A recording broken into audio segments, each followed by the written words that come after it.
उसी प्रकार मोह महामद पियो अनादि, शायद कल ही इस पर विचार किया था।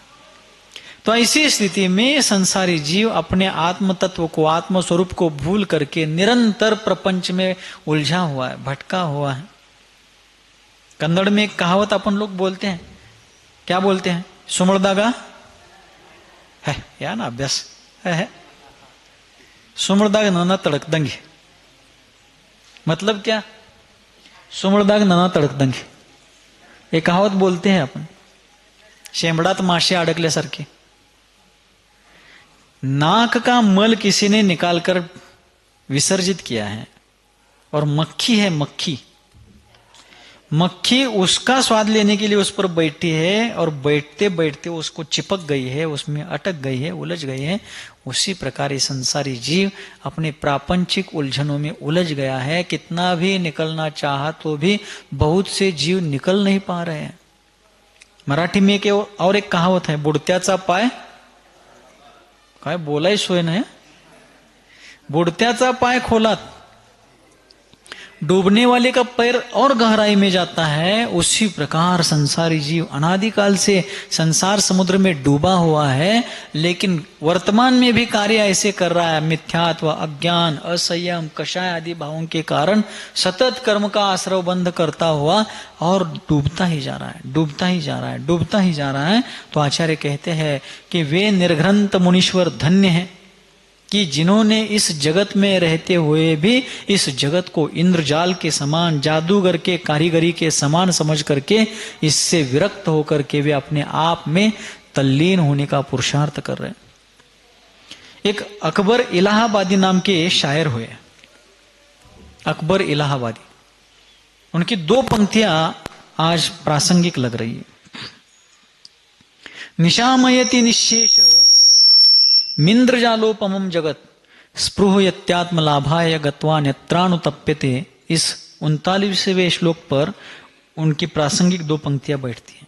वे कहते हैं, मुनिजन कैसे हैं? इस प्रकार चर्या करने वाले वे जिनकल्पी मुनि कैसे होंगे? तो उसी के अनुरूप उनकी 2 पंक्तियां हैं।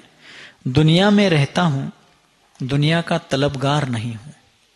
दुनिया में रहता हूं, दुनिया का तलबगार नहीं हूं। बाजार से गुजरा हूं, मैं कोई खरीददार नहीं हूं। क्या कहा? अर्थ कळेगा जरा जरा कळ्या? दुनिया में रहता हूं, दुनिया का तलबगार नहीं हूं। मैं इस दुनिया में रहता हूं क्योंकि इससे अलग कहीं रह सकता नहीं, जगह है ही नहीं।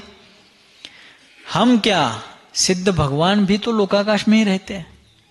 जहां सिद्ध भगवान है वहां अनंत एकेंद्रीय जीव है, और वहां अनंत एकेंद्रीय जीव है वहीं पर सिद्ध भगवान भी है। दुनिया में रहता हूं, दुनिया का तलबगार नहीं हूं, लेकिन इस दुनिया की किसी भी भौतिक वस्तु की मुझे आशा अपेक्षा नहीं है। ऐसा जीवन जीने वाले वे मुनिजन कैसे हैं? उसी के अनुसार उनकी पंक्तियां हैं। बाजार से गुजरा हूं, मैं कोई खरीददार नहीं हूं। बाजार भरा हुआ, आठवड्याचा बाजार भरलाय अगदी खचून। सांगली में कापड़ मार्केट है, गणपति पेट है, उस एरिया में जाओ तो हर प्रकार की दुकानें मिलेंगी। जयपुर में जौहरी बाजार में जाओ, पुणे में है, भोपाल में है, इंदौर में है, बड़े बड़े सिटियों में, जबलपुर में कैसे कैसे बाजार है। ऐसे बाजार से कोई व्रती व्यक्ति जा रहा है जिसको वहां की कोई चीज खरीदनी नहीं है, जिसको उसकी जरूरत भी नहीं है, अपेक्षा भी नहीं है, कोई उसकी कोई आवश्यकता नहीं, वो वहां से जा रहा है। वहां से जाते हुए वह व्यक्ति उन वस्तुओं को देख रहा है, लेकिन वो उनको खरीदता है क्या? नहीं। और वही मोही व्यक्ति हो, अरे अरे चा साड़ी कितनी सुंदर है, लेकिन मैं अभी खरीदने के लिए आई नहीं थी। साड़ी तो सुंदर बढ़िया है, लेकिन अभी मेरे पास पैसे तो है नहीं। अब घर जाकर के मैं पैसे लाऊंगी, तब तक दूसरा कोई खरीद कर ले गया तो अब उस पैसे की भी आवश्यकता नहीं उनको। तो ऐसी स्थिति होती है। अर्थात जिनको उन वस्तुओं के प्रति आसक्ति के भाव है, चाहिए होते हैं, उनको आकुलता होती है। जिनको चाहिए ही नहीं है वो वहां से जा रहे हैं। दुनिया में रहता हूं, दुनिया का तलबगार नहीं हूं, बाजार से गुजरा हूं, मैं कोई खरीदार नहीं हूं। उसी प्रकार इस संपूर्ण विश्व को इंद्रजाल के समान, जादूगर के कारीगरी के समान समझने वाले वे मुनिजन संपूर्ण जगत को कर्म रूपी कारीगर, कर्म रूपी जादूगर के द्वारा किया धरा हुआ समझते और फिर उससे अलग होकर के अपने आत्महित का पुरुषार्थ करते हैं। इसी प्रकार आत्मानुभूति में तल्लीन शुद्धात्मानुभूति का झरना जिनके हृदय रूपी पर्वत से झर रहा है, ऐसे वे मुनि और किस प्रकार जीवन जीते हैं इसका वर्णन करते हुए 40वां श्लोक पूज्यपाद स्वामी यहाँ पर प्रस्तुत करते हैं। आप लोग मेरे पीछे पीछे बोलेंगे। इच्छत्येकांत संवासम निर्जनम जनितादरः निज कार्यवशात् किंचि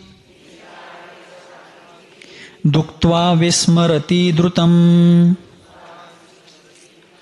इच्छत्येकांत संवासम निर्जनम जनितादरः निज कार्यवशात् किंचि दुक्त्वा विस्मरति द्रुतम्।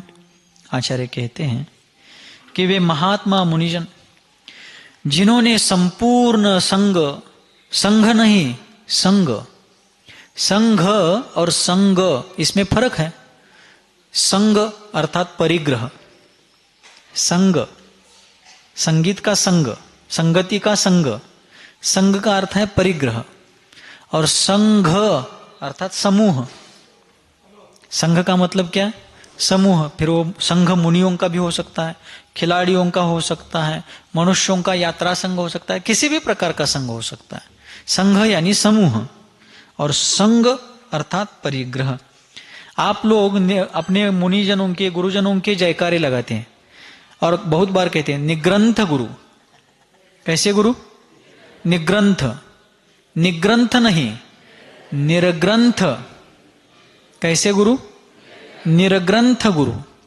निर्ग्रंथ का मतलब है निरुपसर्ग है, निर यानी नहीं, ग्रंथ, ग्रंथ का अर्थ शास्त्र भी होता है और ग्रंथ का अर्थ गाठ अर्थात परिग्रह। तिथं काय गाठ ठेवले हो, गटोळ ठेवले असं म्हणतात की मराठीमध्ये।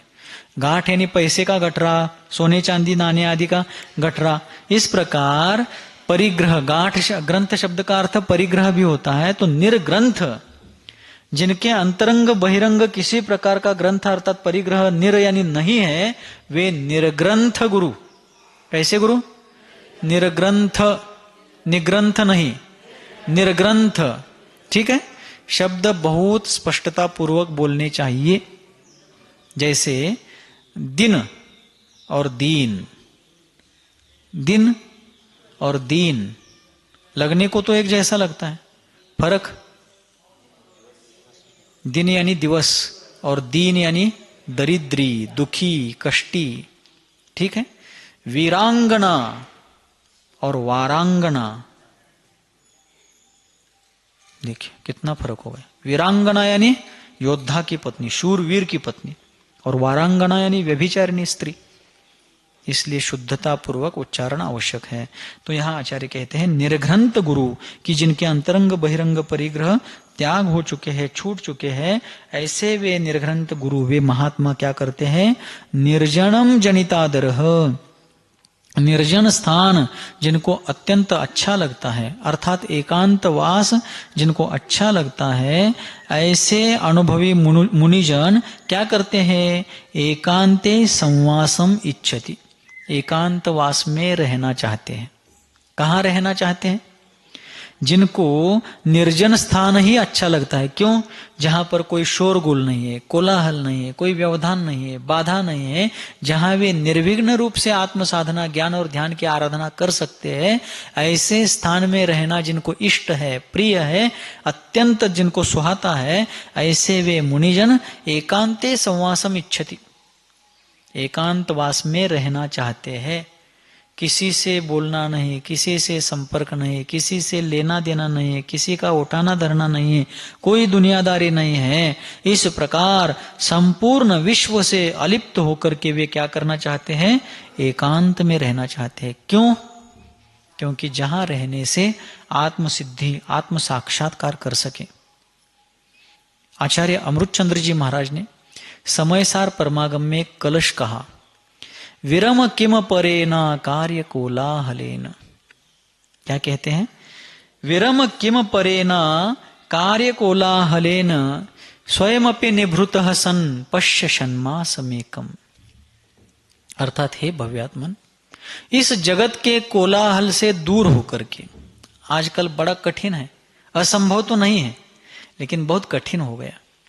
आज की सामाजिक व्यवस्थाएं, आज की चर्या परिचर्याएं असंभव तो नहीं है लेकिन आजकल बहुत कठिन है। फिर भी जिनको रुचि है, जिनको संभव है, जो पुरुषार्थशील प्रयत्नशील साधक होते हैं, वे आज भी एकांतवास में रह करके अपने आत्म साधना आत्म सिद्धि का पुरुषार्थ करते रहते हैं।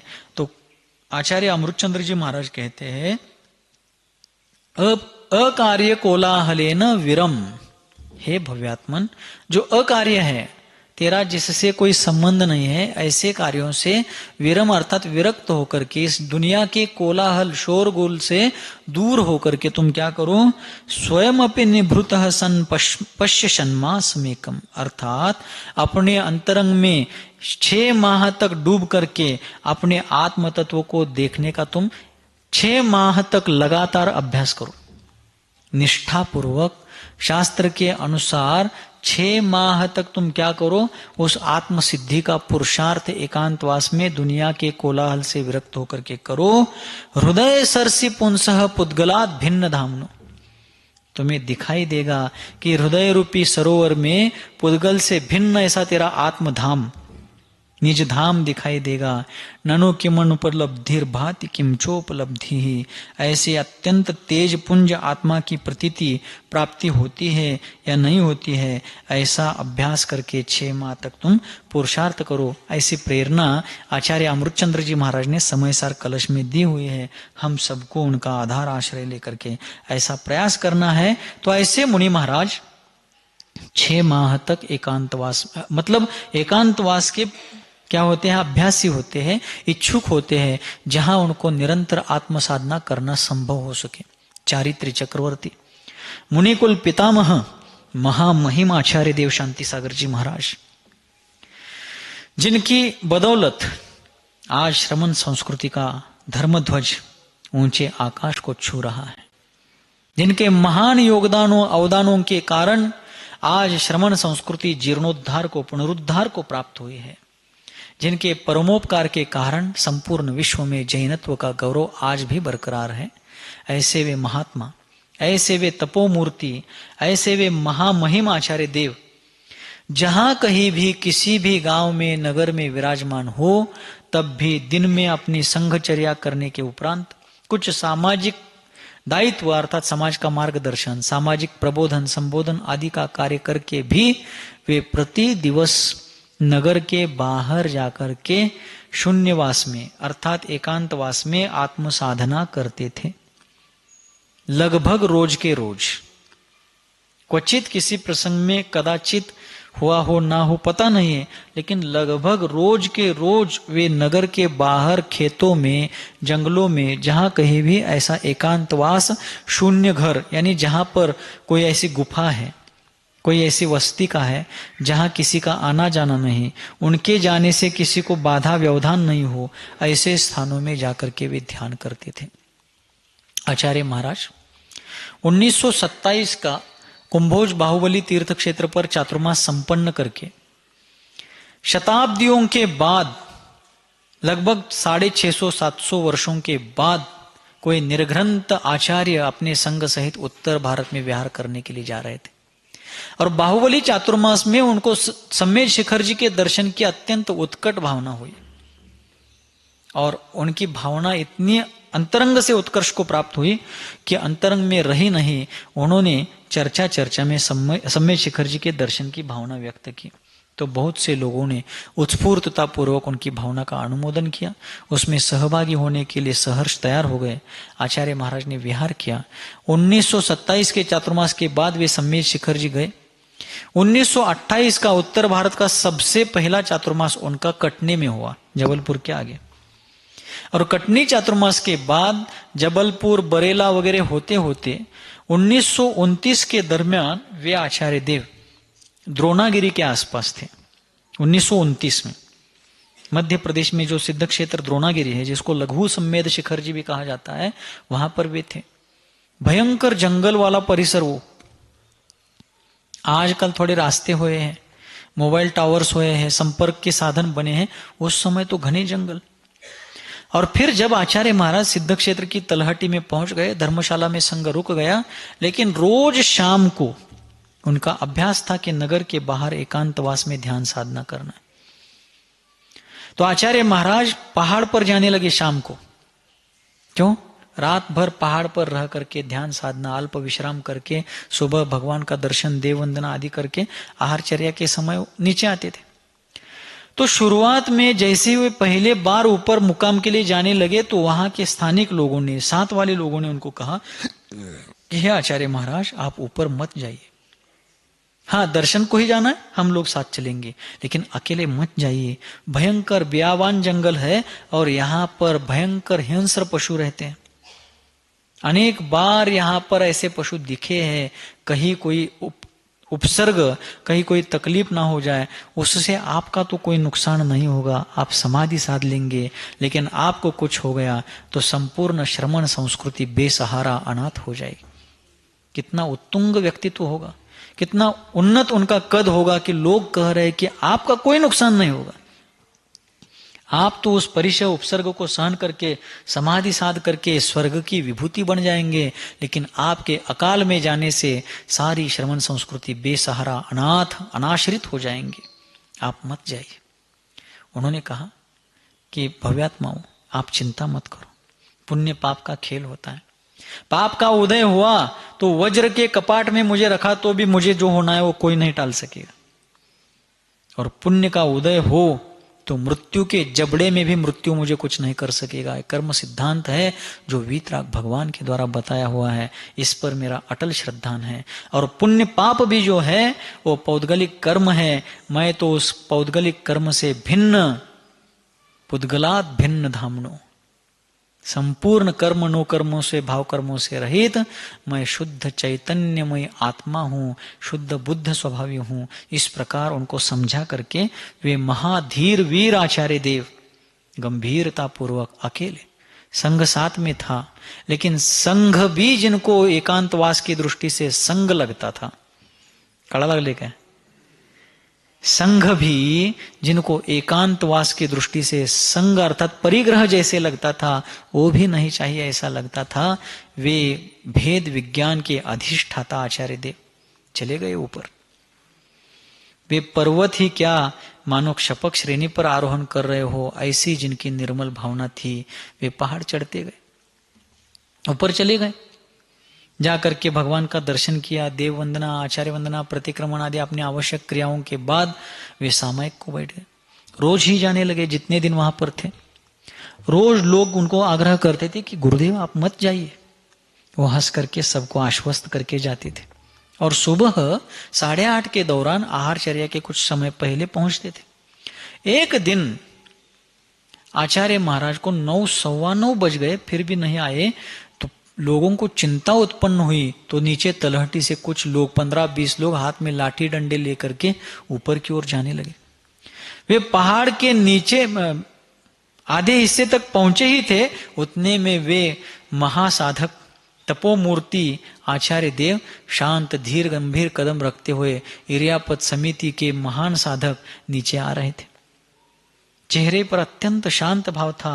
प्रशांत रूपाय दिगंबराय, और वे तो शांति के सागर थे। उनको नाम के कारण महिमा प्राप्त नहीं हुई थी, बल्कि उनके कारण उस नाम को गौरव प्राप्त हुआ है। और फिर वे आचार्य महाराज जैसे जैसे नीचे आ रहे थे, आधे पर्वत तक उतर आए थे, लोग आधे पर्वत तक चढ़ गए थे, रास्ते में ही दोनों मिल गए, लोगों ने दर्शन किए और आचार्य महाराज चलने लगे, लोग पीछे पीछे आने लगे। तभी किसी ने साहस करके पूछा कि आचार्य देव, रोज आप 8:30 के दरमियान आते थे, आज आपको विलंब हुआ, कारण क्या है? वे शांत ही थे। कोई मुझे पूछता, मला विचारायची भी तशी गरज पडली नसती, पूछने की भी आवश्यकता नहीं पड़ी होती। मुझे कोई पूछता तो, मेरे सामने कोई आता तो मैं पहले ही पब्लिसिटी कर देता, पहले ही मैं स्टंट कर देता। लेकिन वे स्टंट करने वाले नहीं थे, वे कर्मों को नष्ट करने वाले, कर्म की निर्जरा करने वाले महान आचार्य थे। वे शांत भाव से नीचे आए, क्योंकि जिनको प्रसिद्धि नहीं, जिनको ख्याति नहीं, आत्म ख्याति की ही एकमात्र भावना थी, वे आचार्य देव बिना किसी यश ख्याति की कामना किए शांत चित्त से आ रहे थे। तब फिर किसी ने उनको पूछा कि आचार्य श्री क्यों आज देर हुई आपको? तब भी नहीं बोले। तीसरे किसी ने कहा, महाराज जंगल में कोई शेर वगैरह आया था क्या? अब ये लोग कुछ बताए बिना शांत नहीं होंगे, उनको बताने की आकुलता नहीं थी, लेकिन ये बार बार शांति भंग करेंगे, शांति में भंग डालेंगे, इसलिए एक बार इनको बता करके चुप किया जाए। इसलिए उन्होंने जो घटित हुआ था वो रख दिया। बोले हाँ, कल शाम को, ऐकायला लागलाय काय, कल शाम को मैं जब प्रवचन करके ऊपर आया, नीचे तलहटी से प्रवचन करके ऊपर आया, भगवान का दर्शन, देव वंदना, आचार्य वंदना करके प्रतिक्रमण आदि करने के बाद जैसे ही मैं सूर्यास्त के समय पूर्व दिशा में खड़ा रह करके दिग्वंदना कर रहा था, सामायिक की स्थापना के लिए चतुर्दिशा में दिग्वंदना के लिए तैयार हुआ था, जैसे जैसे दिग्वंदना करके चारों दिशाओं में दिग्वंदना करके मैं बैठ गया, पद्मासन लगा रहा था, उसी समय सामने के जंगल से एक सिंह आ गया। कौन आ गया? सिंह आ गया। आता आपल्या पुढे चिलटे यायला लागले, हात अवघडल्यात बऱ्याच जणांचे, हलवून हलवून। उनके सामने क्या आ गया? सिंह आ गया। आपल्याकडे चिलटा आली तरी माणसं दम काढून, सारखं हात हलवून हलवून अवघडले हात खांद्यापासून। आचार्य महाराज ने जब पूछने पर बताया कि जैसे ही मैं दिग्वंदना करके बैठ ही रहा था, पालथी लगा करके, आसन लगा करके, उतने में सामने से सिंह आ गया। आ गया तो आ गया, मैं बैठा था। आपण असतो तर हा काय काय केलं असतं सांगा सगळीजण? दंगा करत पळालो, नुसता पळालो नसतो। हा, आणि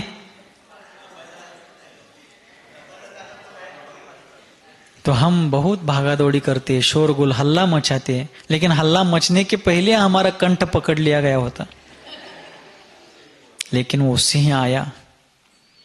आचार्य महाराज कहने लगे कि वो सिंह आया और आ करके मेरे पास बैठा था।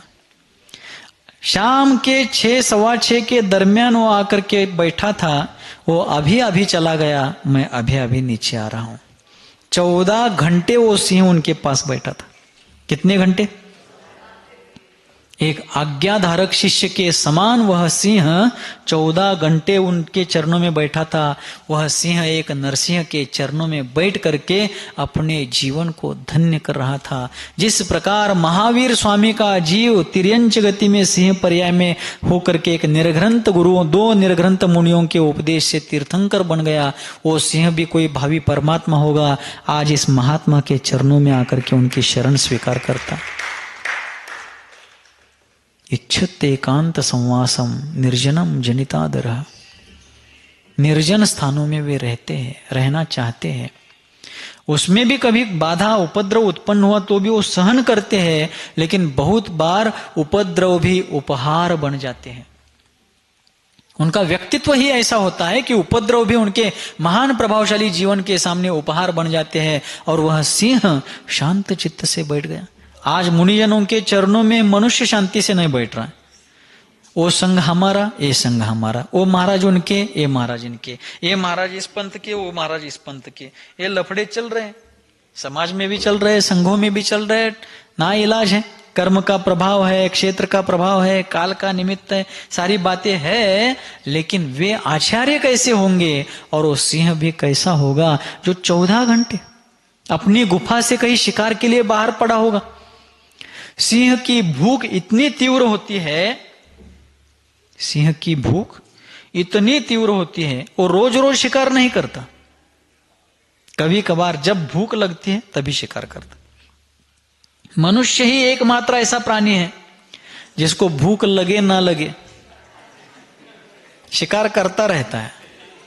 हमेशा किसी ना किसी को रडार पर लेता रहता है। कोणाला कोणाला कसं झोडपून काढायचं नुसतं नियोजनच लावत असते। लेकिन सिंह आदि पशु क्रूर होते हुए भी, पराक्रमी होते हुए भी ऐसे ऐरे गहरे के जैसे काम नहीं करते। जब भूख लगती है तभी शिकार के लिए बाहर पड़ते, और उनकी भूख इतनी होती है कि सिंह कितना भी वो अत्यंत गरिष्ठ, तामसिक तो है ही और वह मांस पचने के लिए भी गरिष्ठ है, लेकिन उसका जठरानल इतना प्रदीप्त होता है कि वो जितना भी मांस खा लेता है लेकिन बहुत ज्यादा मल विसर्जन नहीं करता, पचा लेता है। ऐसा वह सिंह अपनी गुफा से शिकार के लिए बाहर पड़ा है। लेकिन जिन्होंने क्षुधा आदि परिशों को जीत लिया है, 35 वर्ष के मुनि जीवन में 27 वर्ष से भी ज्यादा उपवास किए हैं, उन क्षुधा विजेता भूख रूपी रोग पर विजय पाने वाले आचार्य देव के चरणों में आने पर सिंह भी अपनी भूख प्यास को भूल करके वहां शांति से बैठा है। सम्यक प्रकार निरोध मनवच काय आत्म ध्यावते, तिन सुथिर मुद्रा देखी मृगगण उपल खाज खुजावते। जिन्होंने सम्यक प्रकार से अपने मन वचन काय का निरोध किया, अर्थात जो 3 गुप्तियों के आराधक है, 3 गुप्तियों के स्वामी है, ऐसे मुनियों को जंगल में बैठने के बाद ध्यान मुद्रा में देख करके दूर से हिरण भी एक पाषाण खंड है, शिला खंड है ऐसा समझ करके अपने खुजली पीठ की खुजलाने के लिए उनकी पीठ को अपनी पीठ रगड़ते हैं। परवा सांगितलं होतं वाटतं की, है कि नहीं? बकरी वगैरह भैंस वगैरह अपने बाड़े से बाहर छोड़ने के बाद खुजली खुजलाने के लिए दीवार को वगैरह ऐसा पीठ घिसते हैं ना आपले, बघितलं असेल की. आपल्या ग्रामीण भागामध्ये तर सर्रास पाहायला मिळत होतं, आता ते कमी झालं असलं तरी आपण सर्वांनी जवळजवळ बघितलं. उसी प्रकार जंगलों में वे हिरण उनको पाषाण समझ करके अपनी खुजली पीठ की खुजलाने के लिए अपनी पीठ घिसते हैं उनको. यहां तो सिंह बैठ गए 14 मिनट, कितने ही बार उनके शरीर पर सांप खेले. ऐसे वे आचार्य महाराज एकांतवास के साधक थे. ऐसा कभी उन्होंने डर करके नहीं किया कि बाबा सिंह आया था अब नहीं जाऊंगा मैं, सांप आते हैं उधर तो मैं नहीं जाऊंगा. नहीं, उनको उस चीज का कोई भय ही नहीं था. क्यों? न मे मृत्यु कुतो भीतिर न मे व्याधि कुतो व्यथा. इस श्लोक को उन्होंने पी लिया था, ऐसी उनकी साधना थी. तो आचार्य कहते हैं कि ऐसे निर्जन एकांत स्थान में रहने की वे इच्छा करते हैं. निज कार्य वशात, अपने किसी प्रयोजन के लिए, फिर संघ संचालन का हो, समाज प्रबोधन का हो, अथवा किसी आत्म साधना संबंधी किसी भी प्रकार से स्वपर हित संबंधी कोई बात प्रयोजनभूत उनको करनी हो, उतना कार्य करके वे क्या करते हैं? किंचित उक्त्वा, निज कार्य वशात किंचित उक्त्वा, थोड़ा सा कुछ कह देते. प्रयोजनभूत जितना जो कहना था, कार्य के अनुसार, प्रसंग के अनुसार, हितकारी जो कुछ भी कहना था, उतना कह करके वे क्या करते हैं? द्रुतम विस्मरति, शीघ्र ही उन चीजों को भूल जाते हैं, याद नहीं रखते. सोलापुर में, पास में सोलापुर एक शहर है, धर्म नगरी है, बहुत से धर्म प्रेमी लोग वहां पर रहते हैं. आचार्य महाराज का वहां चातुर्मास भी हुआ है, शांति सागर जी महाराज का, और अन्य समय में भी उनका प्रवास विहार वगैरह उस तरफ हुआ है. जब वे वहां पर थे, लगातार कुछ दिन थे, एक दिन आकर के उनके एक शिष्य ने उनको पूछा कि महाराज, बाहर नगर में कुछ लोगों में ऐसी चर्चा चल रही है कि शांति सागर महाराज बड़े बड़े लोगों को देख करके आहार को जाते हैं. लोक देवाला सोडत नाही तर ते आचार्य आणि साधूसनी कसं सोडतील हो? जगात कोणाला सुट्टी देत नाहीत लोक, घावल तिथं झोडपून काढतात, खिंडीत धरायचा प्रयत्न करतात, कुठं घावतात तेच बघायचं नसतं. और फिर चर्चा चल रही है कि शांति सागर महाराज बड़े बड़े अमीर लोगों के घरों में ही आहार को जाते हैं. महाराज बोले, अरे क्यों, ऐसा क्यों हुआ, क्या हुआ है, मुझसे कोई गलती हुई है क्या? तो बोले, वो महाराज कहने लगे कि महाराज ऐसी चर्चा है कि लगातार 2 दिन आपका घर सबसे अमीर सेठ के यहां हुआ है. सोलापुर शहर के सबसे धनवान व्यक्ति के यहां लगातार 2 दिन, कंटिन्यू 2 दिन आपका आहार उनके यहां हुआ. महाराज बोले, किनके घर में आहार हुआ है ये भी मुझे मालूम नहीं है. हाँ, मैं 2 दिन आहार लेकर के आया हूं, लेकिन वो घर किनका है, उस घर के मालिक कौन है, मुझे कुछ नहीं पता है. जो पड़घान के लिए खड़े थे, मेरी जो विधि थी, मेरा जो नियम था, मैंने विधि देखी, मैं वहां गया हूं, मुझे मालूम नहीं कि वो दाता भी कौन है और वो घर भी कौन सा है। निज कार्य वशात किंची दुक्त्वा विस्मरति द्रुतम, अपना कार्य हो गया, भूल गए। आचार्य विद्यासागर जी महाराज ने एक बहुत सुंदर एक वाक्य कहा, मोक्ष मार्ग में भूलना आवश्यक, भूल ना। मोक्ष मार्ग में भूलना आवश्यक, भूल ना। भूलना, भूल ना। मोक्ष मार्ग में भूलना आवश्यक। जितनी भौतिक बातें हैं, लौकिक बातें हैं, बाहरी बातें हैं, जो इस मोक्ष मार्ग से संबंध नहीं रखती है, उनको भूलना ही आवश्यक है। वो भूलने पर ही मोक्ष मार्ग सुव्यवस्थित चल सकता है, किंतु भूल ना। भूल यानी चूक, गलती, हिता विसरणे आवश्यक है, चुकणं आवश्यक नाही। इसलिए आचार्य कहते हैं कि इस प्रकार लौकिक जितनी अहितकारी बातें हैं, जिनको भूलना आवश्यक है, उनको भूलने का हमें प्रयास करना चाहिए। दो मित्र जा रहे थे और उन दोनों मित्रों में अच्छी मित्रता थी, किंतु एक दिन जाते जाते कहीं प्रवास में उनमें किसी बात पर मतभेद हो गया और मतभेद का रूपांतरण विवाद में हो गया और एक मित्र ने दूसरे मित्र को थप्पड़ मार दिया। क्या मारला त्यानं? कानाखाली मारला। दूसरे मित्र ने संयम से लिया और जाते जाते उसने वहां मिट्टी पर लिख दिया रास्ते के किनारे कि मेरे मित्र ने आज मुझे थप्पड़ मार दिया, मेरे मित्र ने आज मुझे थप्पड़ मार दिया। चला गया आगे, विवाद हुआ था लेकिन फिर भी आगे साथ साथ जा रहे थे। थोड़ी देर बाद जिसको थप्पड़ पड़ी थी उसे प्यास लगी थी और पास में रास्ते किनारे एक तालाब था, पानी पीने के लिए उतर गया, लेकिन पानी कितना है, पानी के नीचे दलदल कितनी है, कीचड़ कितना है, उसको अंदाज नहीं था।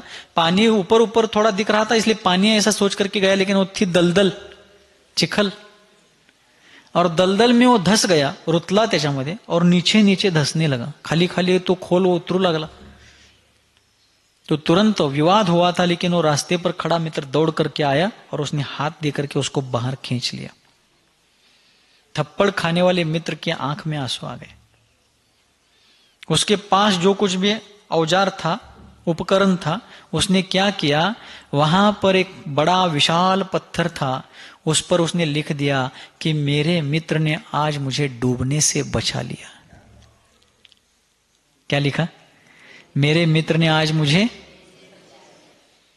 जब वो काम करके आगे काम के लिए गए, काम करके लौट रहे थे, लौटते समय उस लिखने वाले मित्र ने देखा पत्थर पर उसने जो उकेरा था, खोदला होता था ना अक्षर, वो अक्षर वैसे ही थे।